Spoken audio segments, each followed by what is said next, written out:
Nagaan keenya kabajaa jaalalaa bakka jirtanis nu haa ga'u. Akkam jirtu nagaa keessanii kun qophii yeroo maatiiti. Egaa qophii yeroo maatiiti yeroo hundumaa maatii fakkeenyummaa qaban akkasumas barattoota ciccimoo qabanneeti kan nuti dhiyaannu.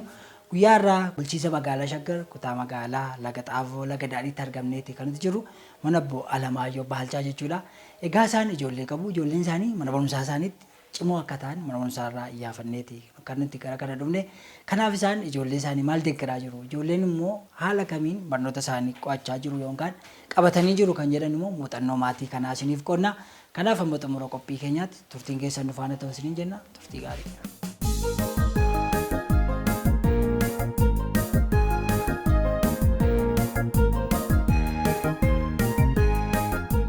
Tolega duraan dursaa carraa nuuf kennitanii isinii wajjin dhufnee keessummaa yeroo maatiin akka nuuf taatanii faan nu fayyamtaniif egaa maqaa daawwattoota keenyaan guddaa isin galateeffanna. Guddaa galatoomadha. Isinis qophii mana keenyatti saganteeffattanii dhufuu keessaniif guddaa galatoomaa jenna. Mee maatii keessanii wajjin wal nu barsiisaa. Jalqaba maqaan kiyya Alamaayyoo Baalchaa jedhama. Alamaayyoo Baalchaati magaalaa Shaggaritti kutaa magaalaa Laga Xaafoo Laga Daadhii jiraanna. Maatiin amma argitan maatii kiyya ijoollee afuriin qaba. Haadha manaa kiyya irraa jalqabee egan maqaa kiyya of barsiise sin barsiise jechuudha. Haati manaa koo Aadde Tsiggee Nagaash jedhamti. Isheen jabduun immoo intalli kiyya Seenaa Alamaayyoo jedhamti. Isheen lammaffaan Iftisiin Alamaayyoo jedhamti. Isheen kun immoo sadaffaadha. Siimboo Alamaayyoo jedhamti. Mucaa koo immoo Milkii Alamaayyoo jedhama. Kanaaf miseensonni maatii kiyya kana fakkaatu jechuudha. Egaa ijoolleen keessan barnootatti cimoodha kan jedhu mana barumsaa isaanii irraa iyyaafanneeti kan itti dhufne. Mee ijoolleen keessan barnoota irratti maal fakkaatu? Jalqaba ijoolleen kennaa waaqaatis. Maatiin immoo ijoollee gorsuun boru bakka biyyaa bu'u waan ta'eef ijoolleen kun of qofa odoo hin ta'in biyyaaf akka oolan har'uma yoo kunuunsine yoo hordofne yoo dagaagsine waan ta'eef kanaaf Iftisiin amma isin dhageessanii dhuftan kun barumsa ishiittis baay'ee cimtuudha. Barattuu sadarkaatiis keessattuu bara kana barnoota 2016 hordofaa turteen mana barumsaa ishee keessaa sadarkaa tokkoffaas darbees waliigala walirraa jechaadha akka waliigalaatitti sadarkaa tokkoffaa baate. Kanaaf ijoolleen amma akkamittiin kan jedhu kana ciminni ijoollee yoo kun akkaataan amma hordoffii isaanii itti dhiyeenyan maatiin hordofe ijoolleen ga'umsa qabu hojjechuu danda'u. Humnuma qaban kana akka agarsiisan gochuudha waan biraa miti. Kanaaf iftuun amma amala akkasiiti kan irratti agartu waa itti himtee hin dagattu. Ijoollee kaan isin qo'achiisti darbees waan hin galleef hin gaafatti. Nama baruudhaaf seensinnaa agarte akkasi waan haaraa guyyaa guyyaatti baruu barbaaddi. So daandii sirriin maatirraa waan ta'eef maatiin fakkeenyummaadhaan akkasitti nuyis karaa saniin akkasittiin hordofaa jirra. Amma ammaatitti gaariidha kan jedhu sana qabna jechuudha. Ijoolleen keenya barumsaan baay'ee gaariidha. Sababni milkaa'ina isaaniitis immoo yoo ka'umsi isaa maatiidha. Maatiin murteessaadha ijoolleedhaaf. Dhugaa dubbachuudhaaf waa'ee ijoollee keenya akkamitti barachuu akka qaban akkamitti immoo yoo qo'achuu akka qaban teenyee mari'anneet isaaniif immoo waan guutuu qabnu guunnee fi akka isaan karooran hoogganamanii qo'atanii baratanii boru ofiifis nuufis biyyaafis akka ta'anitti isaan oomishaa jirra jechuu dandeenya. Tolee, isinis galatoomaa. Mee duraan dursaa maqaa keessan mana barumsaa barattan natti himaa. Maqaan koo Iftisiin Alamaayyoo jedhama. Umriin koo waggaa 9 kanan baradhu gawwaasa sadarkaa tokkoffaadha. Amma gara bunni burqaburii deemee jira. Amma kutaa 2 baradheen ture. Kutaa 2 keessatti akka daree keessattis akka mana barumsaattis tokkoffaan bahee akkasitti ta'es gara kutaa 3tti darbee galmaa'een jira. Maqaan koo Seenaa Alamaayyoo jedhama. Mana barumsaa Gaara Guurii sadarkaa tokkoffaa keessatti baradha. Gara kutaa 11ffaatti amma darbeera. Akka maatiitti immoo akka isaan barattoota cimoo ta'anii fi hordoffii akkamii gochaa turtan? Yeroo baay'ee akka abbaasitti ijoollee amma wajjin taphannaa nan gorsaa gorsa sana fudhachuudhaan amma ijoolleen keessaa hin dhaga'u. Amala amma ijoollee irraa wanni adda godhu waan itti himte qabachuun sun amma waan guddaadha. Namni waan dhagahe qabachuudhaaf fedhiin jiraannan waan sana baruudhaaf hin rakkatu jechaadha. Kanaaf amma ijoolleen tun yoo gorsan hin dhaggeeffatu. Naamusa jechuun kana inni guddaan. Qalbifannaanis kan dhufu kanaaf amala akkasii kana irratti arga waan ta'eef yeroo hundaa waan itti himte hin dagatanii waa baruudhaaf carraaqqiin taasisan guddaa waan ta'eef anis amma yeroon argadhetti fuula ifaatiin fuula gammachuutiin amalli amma baran ijoolleen loluu waan akkasii kun ijoollee keessatti waan sammuu isaanii keessatti qabamutu jira waan ta'eef ijoolleen kunuunsi ammumarraa sammuu isaanii eeguun barbaachisaadha. Abbaan karoorsuu irratti fi itti fayyadama sa'aatii irratti ana caalaa yeroo baay'ee isatu iyyuu cimaadha. Ittima hin qabsiisa, hin gorsa, hin karoorfatu haala karoora isaaniitiin hin qo'atu jechuudha. Iftuun Waaqayyo al tokko tokko kennaa addaatis namaa kenna. Kennaa addaatis qabdi. Waan ta'e dhaga'uu qofti isheedhaaf gahaadha.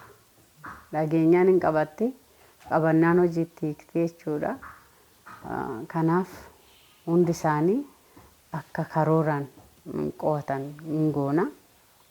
Deeggarsi keenya immoo barbaachisaadha waan ta'eef waan baratanii galan gaafachuudhaan hojii manaa immoo hojjetan akka isaan dura hojjetan goonee san booda waan isaan hin galle akka nu gaafatan irra deebi'anii akka nutti himan waan akkasii sanaa akkasittiin deeggarra. Karoorri keenya guyyaadhaa jalqabee haga galgalaati.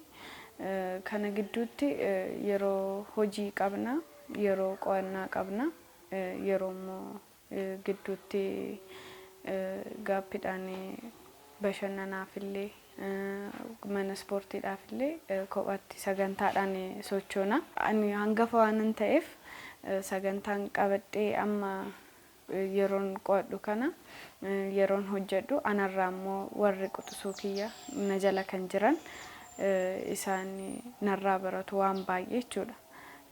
Kanaafuu karooraan qo'anna hundi keenyayyuu. Barattuu dhumtuu kana ta'uu na gargaare maatiin koo sa'aatii ta'utti anis nan gargaara hojiidhaan isaan immoo barumsaan na gargaaru jechuudha. Waan naaf hin galleefa isheenis natti himti. Abbaan koo immoo isaaf waan hin galle naa buusaa ergasii naa galaa jechuudha. Karooraan qayyabachuun sa'aatiin keenya akka nu jala hin barbadoofneef kana jechuun amma sa'aatiidhaan yeroo qayyabannu yeroo taphaa, yeroo qo'annaa, yeroo ispoortii, yeroo wanta adda addaa goonee yeroo addaan karooraan qo'anne yaada nu gara fuulduraatti ta'uudhaaf barbaannu sanarra gahuu dandeenya.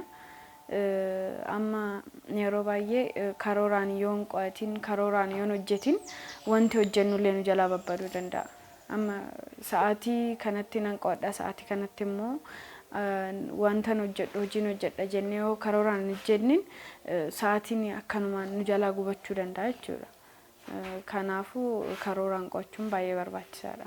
Karoorri koo sa'aatii ispoortii nan qaba, sa'aatii itti qo'adhuun qaba, sa'aatii maatii kootti gargaaruu qaba hojiitti. Daa'imman hunda isaanii akkaatuma sadarkaa kutaa isaaniitiin deeggaruun, qo'achiisuun, hordofuun hanga mana barumsaatti barsiisaadhaan walitti dhufanii sadarkaa isaan irra jiran laaluun duukaa bu'uun barbaachisaadha jechuudha. Oolmaa isaaniitillee adda baasanii beekuun barbaachisaadha jechuudha. Xiyyeeffannoon maatiin keenya nurratti qaban yeroo baay'ee amma karoora baasne sana dursinee isaanitti agarsiisna. Karoora sana immoo hojiirra akka oolchinuuf hordoffii guddaa nurratti gaggeessu. Sa'aatii qo'annaatti sa'aatii sana yoo dabarsinellee maatiin wanta adda addaa nutti himu.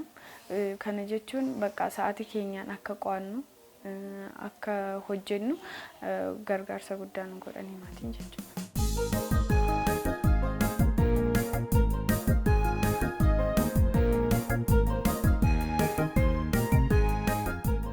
Ijoolleen mul'ata qabu egaa dandeettii uumaan isaan badhaasetti dabalee dandeettii yookaan mul'ata fagoo qabu mul'ata isaanii kana bira akka gahaniif immoo akka maatiitti maal irratti hojjechaa jirtu?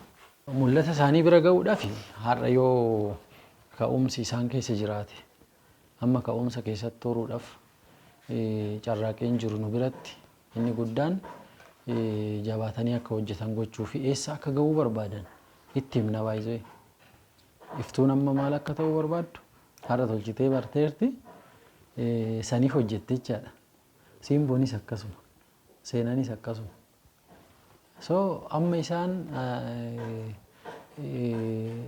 akaakuu kana yoo of qopheessanii boru gahuuf hin rakkisu jechuudha. Bakka gahan qabanii bakka san gahuudhaaf har'a waan hojjetan qabu jechaadha. Barnoota isaaniitti akka ciman gochuudha. Kanaaf waan isaan ta'an amma booda innaa haasa'an isaan isinitti himani beekateefanii onni jedhe malee sagantaa isaanii karooraniis ibiniif miilkii xiqqaa kana dabalate milkii irra jalqabee isaan amma kana taata waliin jedhanii walitti himanii waan sanatu sammuu keessatti guddaa. Ijoolleen baay'ee waan har'a yaadde jechaadha. Boru inuma taati. Sana ta'uudhaaf har'a maatiin qabuu qabaadha. Nu amma gaheen keenya kana. Gama barnootaan dooktoreetiidhaan eebbifamuufan yaada gara fuulduraatti jechuudha. Karaa ispoortiin immoo yoo waaqni jedhee kilabii ofii kiyyaa banadhee osoon ijoollee baay'ee anis akkuma amma hojjechaa jiru of jalatti hojjisiisee baay'ee desne. Gaafan guddadhu dooktariin ta'uu barbaada. Kan isarratti immoo na kaasee nama dhibee qabuufa yaaluudhaaf. Ijoolleen egaa maatiirraa fakkeenyummaa gaariidha kan isaan barbaadanii maatiin yoo ijoolleetti fakkeenya ta'e ijoolleen immoo hawaasa keessa jiraatanii biyyaafis fakkeenya ta'aniiti kan isaan guddatan jechuudha. Kanaaf akka maatii kanatti fakkeenyummaa gaarii isin ijoollee keessanitti agarsiisaa jirtan maal fakkaata? Amma fakkeenyummaa gaariin ijoolleen amma faayilootatu jira. Yeroo nuti barataa turre amma isa ilaalu kan nu dubbannu caalaa jechaadha. Ragaan sana amma ilaalaniiti kan fiigu jira. Fakkeenyaan amma sadarkaa godaatti jalqabee hanga iskuulii geenyu waan akkasii fakkeenyummaan achi keessa mana barumsaa keessatti deemnu sun isaan biratti jira. Ani amma ragaa tokko hanga 3 fa'aa kan bahu fiigicha fa'a. Nan fiigaa utaalchoo fa'a nan utaalaa hanga tokkoffaa fa'as sadaffaas kana yeroo baay'ee ispoortii keessatti nan hirmaadha. Fakkeenyummaan amma isaan qabanii amma ispoortiitti waan biraa fi miti. Isaaniif garas itti wanni jedhu. Kanaaf maatiin waan amma karaa ta'u fakkeenya sadarkaadhuma barnoota amma fudhattee ilaalu amma kan keenya jechaadha. Sadarkaa fooyyeedha bareeda jechuu dandeessaa. Yoo xiqqaate amma diploomaa gaafa barannu 388 waan akkasiitiin jalqaba 4 ture akkasii. Inni kun amma bareeda. Gaafa maastarsii illee dhufnu qabxii fooyyeedha bareeda jechuu dandeessaa. 382 waan akkasiiti. Amma kuni maal ijoollee biratti maal uuma abbaan keenyas akkasii haati keenyas akkas jedhan fakkeenyummaan isaanii jechaadha. So aktiivitiiwwan akkasii kana gaafa ilaalaa guddatan nu illeen kanaa ol deemna kan jedhu malee akkasitti sawaanii xiqqaatti hin karoorfatan jechaadha. Kanaaf fakkeenyummaa mana keessaa jalqabaadha. Amma ani maatii irratti yeroo hunda gorsuun akeekuun yeroo isaanii bakka miitti akka hin dabarsine hojii irratti akka dabarsan. Amma isaan duratti kaaseen ture biiziidha waan takka mana barumsaa hin naquu mana ispoortii hin naquu yeroo tapha isaanii hin taphatu. Akkasittiin ganama hin kaanicha sagantaa kana yeroo hunda deddeebisanii tonni jedhu. Waliin akka wal kabajan mana keessatti gochuu gadoo ba'an guddaas xiqqaas wal kabajanii akka wajjin jiraatan gochuu fi barnoota isaanii sirriitti xiyyeeffannoo itti kennanii cimanii akka baratan gochuuf nutuyyuu maatitu cinaa dhaabbachuu qaba. Abbee faadha kiyyarraa abbaan kiyya yeroo baay'ee karooraan hojjeta.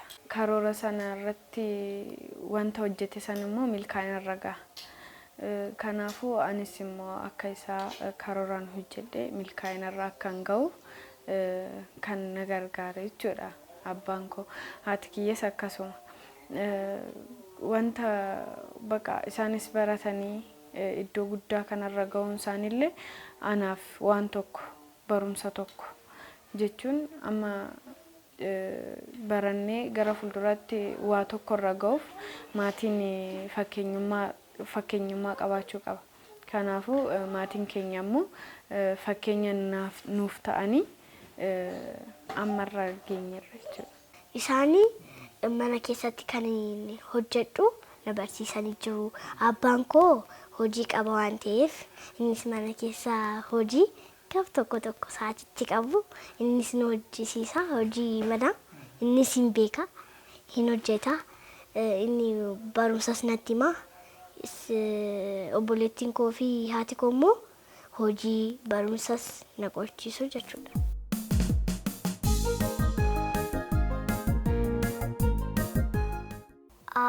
Abbaan koo na waame balbala cufi jedhe caaltuunis na waamte daadaa fi kottuu naan jette ishii godha fedhuufa fagoo miti bakkiifa galatoomaa barsiisa.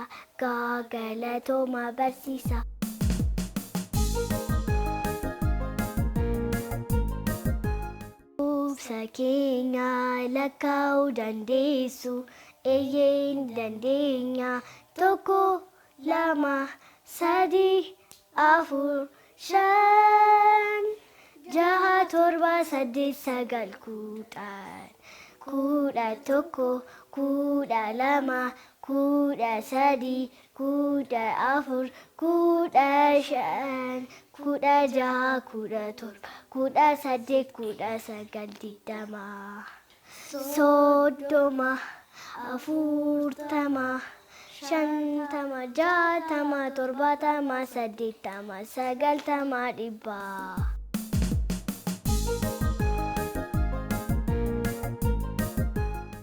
Maatiin yeroo baay'ee karoora ni qabaata karoora waggaa jechuudha.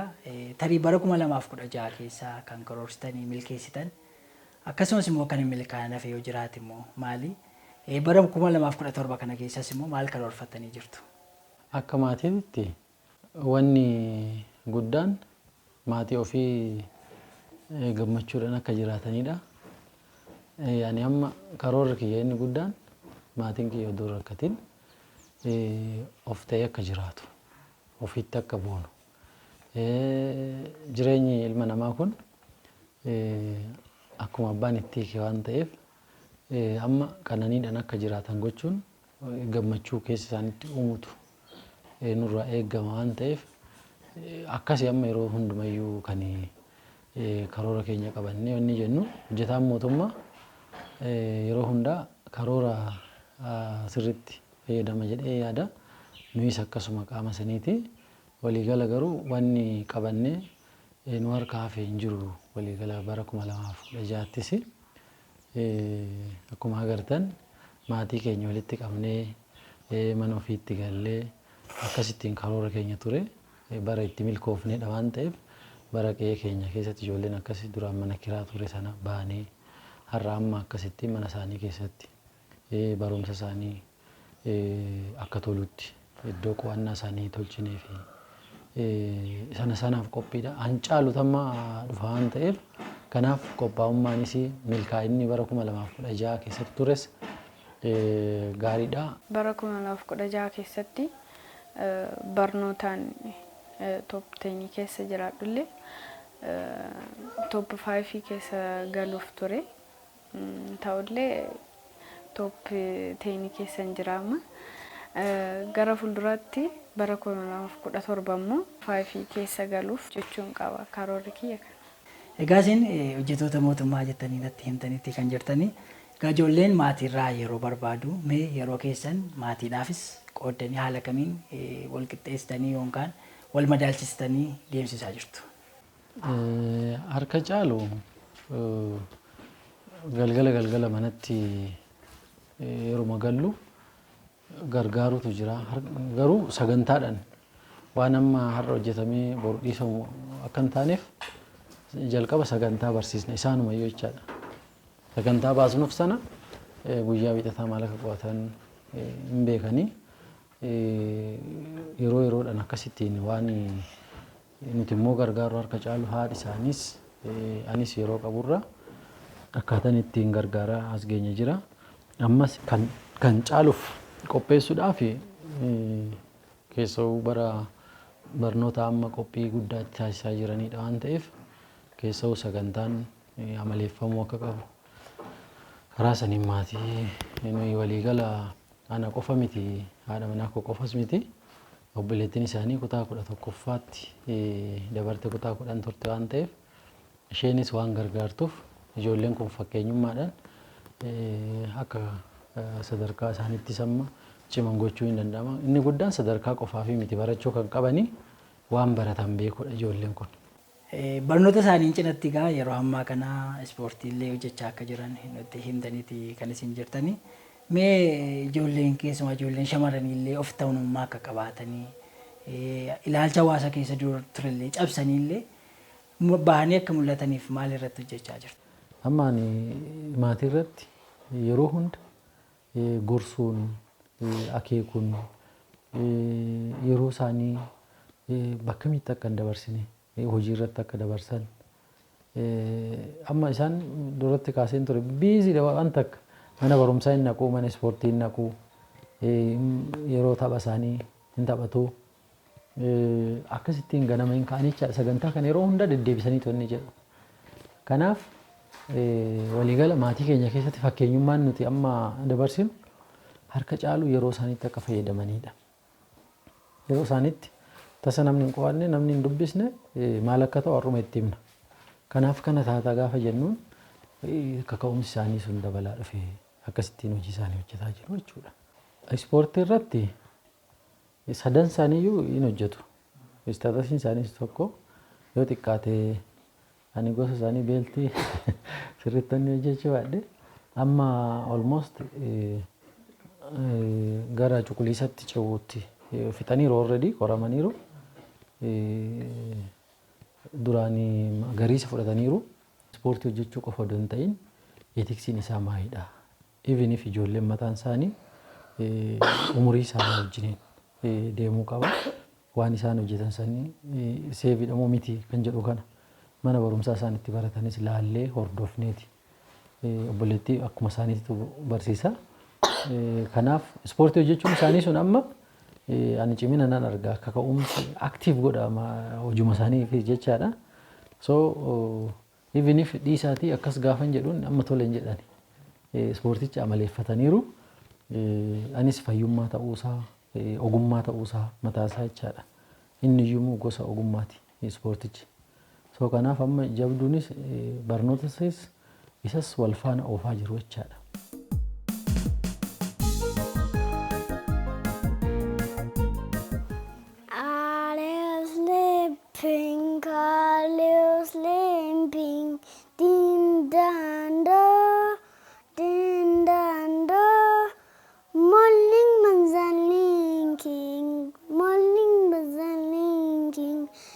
Dindan dindan do, dindan dindan do.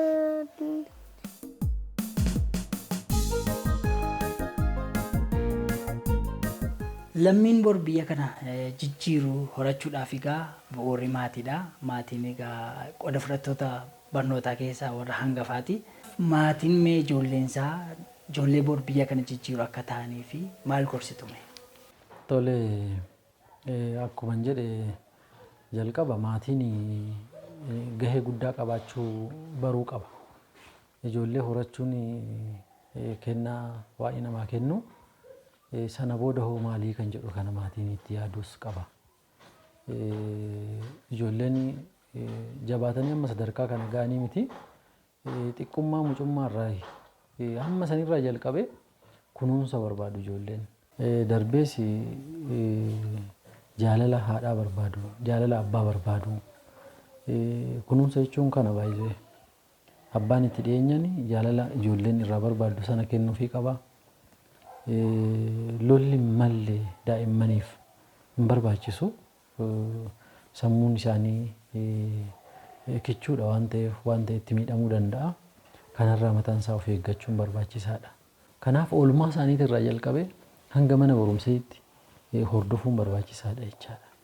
Eenyu wajjin ooluu, eenyu wajjin dabarsuu kan jedhu kun hojii nuti kenninuufi yoo ta'e hojii har'a isaan boru ijoollee keenya bakka amma yaadne hin geenye jenne kanatti yoo bobbaasne akkasitti yoo ta'e malee maatiin akkuma barbaade ijoollee gadhiisee waan gargaaruu qabnu har'a hin gargaarre taanaan rakkoon addaa gaafa irra ga'u gaabbiis waan akkasii kana keessa maatiin seenuu danda'a waan ta'eef hundaa ol bakka mana barumsattis haa ta'uu qe'ee galanii yeroo taphatanis haa ta'uu hordoffii haadhaa fi abbaa barbaada.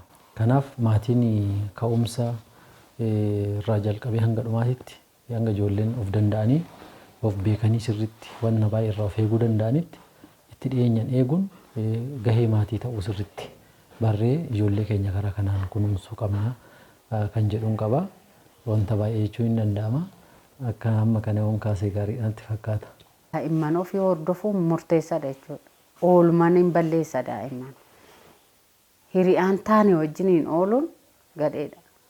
Kanaaf duuka buunee yoo hordofne malee hiriyaan karoora isaaniitirraa maqsan tasa gidduu gallaani karoora barnoota isaaniitirraa gufatu waan ta'eef cinaa taanee achis dhaquu baannu karaa barsiisaatiin ofii keenyaafis yeroo kenninee al tokko tokko hordofuun murteessaa waan ta'eef karaa kanaan kanatti hordofna jechuudha ijoollee. Ijoolleen gara fuuldura isaaniitti akka milkaa'aniif sirriitti qayyabachuu qabu. Ammarraa kaasanii xiqqummaarraa kaasanii wanta barbaachisu ofiif godhanii gara fuuldura isaanii bareechachuu qabu. Jireenyi ammaa baay'ee rakkisaadha. Ta'ullee sirriitti qo'annee yoo barumsa keenya irratti sirriitti qayyabannee darbine boru irratti waan bakka guddaa ga'uu dandeenya. Kanaafuu sirriitti qo'achuu qabna. Wanta isaan barbaachisan immoo maatiin illee gargaaree maatiin isaan deeggaree odoo sirriitti hojjetanii baay'ee gaariidhaan jedha.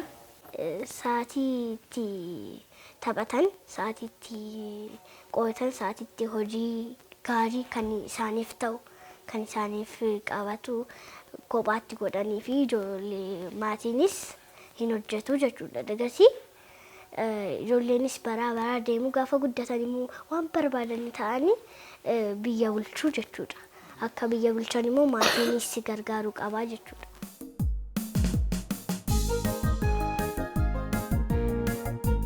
Kabajamtoota daawwattoota keenya haga yoonaatti kan isin daawwachaa turtan egaa qophii yeroo maatiitti egaa qophii yeroo maatiitiin guyyaa irraa mana Obbo Alamaayyoo Baalchaatti argamne muuxannoo isaanii isiniif qonneetti kan inni jiru. Egaa maatiin kun ijoollee isaanii hordofuu akkasumas maal akka isaan oolan maal akka isaan baratan hordofuurraa kan ka'e mucaan isaanii ijoolleen isaanii barnootatti cimoo akka ta'an egaa argineerra. Kanaaf maatiin ijoollee isaa hordofuun egaa dhaamsa qophii keenyaati. Sagantaa kana qopheessuun kan isin faana ture Angammachuun Saakee ogeetti kaameraa keenya Burtukaan Balaachoo akkasumas ogeessota istuudiyoo mara taanee isin faana turre torbee dhufu maatii biraa iddoo biraatti wal agarra hangasitti nagaatti.